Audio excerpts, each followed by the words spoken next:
നമസ്കാരം, എല്ലാവർക്കും സുഖമാണല്ലോ അല്ലേ? അപ്പോൾ നമ്മളിവിടെ ഇന്നൊരു അടിപൊളി കടലക്കറി ഉണ്ടാക്കിയാലോ? അപ്പത്തിനും ചപ്പാത്തിക്കുമൊക്കെ പറ്റുന്ന രീതിയിലുള്ള നല്ലൊരു കടലക്കറി. അതപ്പം വളരെ എളുപ്പത്തിൽ നമുക്കത് എങ്ങനെയാണ് ഉണ്ടാക്കുന്നതെന്ന് നോക്കാം.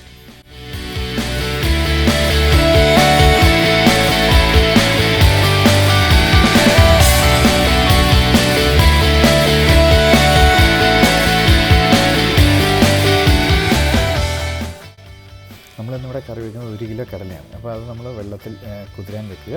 അതിനുശേഷം നമുക്ക് വേണ്ടത് ഒരു സവോള, കുറച്ച് ഇഞ്ചി, കുറച്ച് വെളുത്തുള്ളി, കറിവേപ്പില, ഒരു തക്കാളി. അപ്പോൾ ഇതെല്ലാം നമ്മൾ ഈ കാണുന്ന പോലെ ചെറുതായിട്ട് അരിഞ്ഞിടുക. അപ്പോൾ ഇനി ഗരം മസാലയ്ക്ക് നമുക്ക് വേണ്ടത് 2 ടേബിൾ സ്പൂൺ പെരിഞ്ജീരകം, അതുപോലെ തന്നെ 2 ടേബിൾ സ്പൂൺ മല്ലിപ്പൊടി, 1 table spoon Kashmiri chilli powder, പിന്നെ കുറച്ച് കുരുമുളക്, കുറച്ച് ഏലക്ക, അതുപോലെ തന്നെ കുറച്ച് കറിവേപ്പില, പിന്നെ നമ്മൾ എടുത്തിരിക്കുന്നത് ഉലുവ ഇലയാണ്, കുറച്ച് ഉലുവ ഇല. ഒരു 2 ടേബിൾ സ്പൂൺ എണ്ണ ഒഴിക്കുക. നമ്മൾ കടുക് പൊട്ടിച്ചു. അതിനുശേഷം നമ്മൾ വെളുത്തുള്ളിയും ഇഞ്ചിയും കറിവേപ്പിലയും കൂടിയിട്ടൊന്ന് ചൂടാക്കിയെടുക്കുക. ഒരു 2 മിനിറ്റ് അത് വാടിയതിന് ശേഷം നമ്മൾ സവാള അരിഞ്ഞ് വെച്ചിരിക്കുന്ന സവാളയും കൂടി ചേർത്ത് ഒത്തിരി വേവിക്കേണ്ട, ജസ്റ്റ് ഒന്ന് വാട്ടി പച്ചപ്പൊന്ന് മാറ്റിയെടുക്കുക. അതിനുശേഷം നമുക്കിത് കുറച്ച് തക്കാളി, നമ്മൾ എടുത്ത് വെച്ചിരിക്കുന്ന ടൊമാറ്റോയും കൂടി ചേർത്ത് നമുക്കിതൊന്ന് ചൂടാക്കിയെടുക്കാം. നമ്മൾ ഇത് പൊടിച്ചെടുത്തിരിക്കുന്ന മസാല, ഗരം മസാലയും മുളക് പൊടിയും മല്ലിപ്പൊടിയും എല്ലാം ചേർത്തുള്ളതാണ് കൂട്ടണം. അപ്പോൾ നമ്മൾ ഇതിനകത്തേക്ക് ഇട്ട് ചെറു തീയിൽ നമുക്കതൊന്ന് ചൂടാക്കിയെടുക്കാം.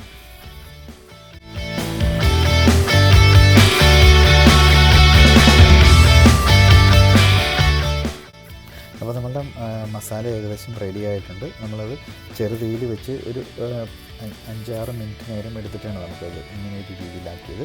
അപ്പോൾ നമ്മൾ കുറച്ച് വെള്ളം ചേർത്ത് അത് കുറച്ച് നേരം കൂടെ ഒന്ന് തിളപ്പിച്ചെടുക്കാം. അത് തിളച്ചതിന് ശേഷം നമ്മൾ കുക്കറിൽ ആണ് കടല വേവിക്കുന്നത്. അപ്പോൾ നമ്മൾ കുതിരാൻ വെച്ചിരുന്ന കടല എടുത്ത് കുക്കറിലേക്ക് ഇടുക. കുക്കറിലിട്ട് ഈ മസാലയും ചേർത്ത് ആവശ്യത്തിന് ഉപ്പും ചേർത്ത് നമുക്കത് വേകുന്നത് വരെ വെയിറ്റ് ചെയ്യാം.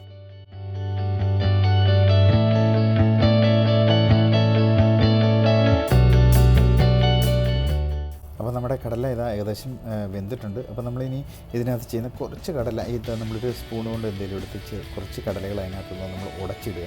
അപ്പോൾ നമ്മുടെ കറിക്കൊന്നുകൂടി ഒരു നല്ല കൊഴുപ്പ് കിട്ടും. അപ്പോൾ കുറച്ച് കടല നമ്മൾ അതിനകത്തുനിന്ന് തവി കൊണ്ടൊന്ന് പൊട്ടിച്ചിടുക. അപ്പോൾ ഇത് നമ്മുടെ കടലക്കറി റെഡി ആയിട്ടുണ്ട്. എല്ലാവരും ട്രൈ ചെയ്യുക. അപ്പോൾ നിങ്ങളുടെ അഭിപ്രായങ്ങൾ എഴുതി അറിയിക്കുക. ഇനി ഒരു വീഡിയോയിൽ കാണുന്നതുവരെ എല്ലാവർക്കും നന്ദി, നമസ്കാരം.